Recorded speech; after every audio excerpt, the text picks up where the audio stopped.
Welcome to MiConvert. In this tutorial, I will show you how to convert VRML files to 3MF format, completely free and online. Open your browser and search for VRML to 3MF MiConvert.com. Click on the first result to go straight to the converter. You are now on the VRML to 3MF converter page. The interface is clean and easy to use. Let's upload a file. Click the Choose File button. A file picker will open. Select the VRML file you want to convert, then click Open.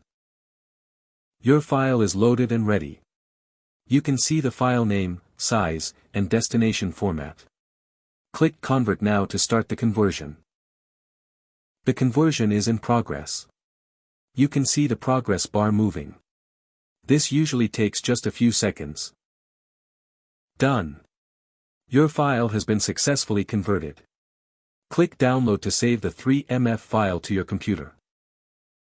That's it. Visit MiConvert.com for more free conversion tools. Subscribe for more tutorials. Thanks for watching.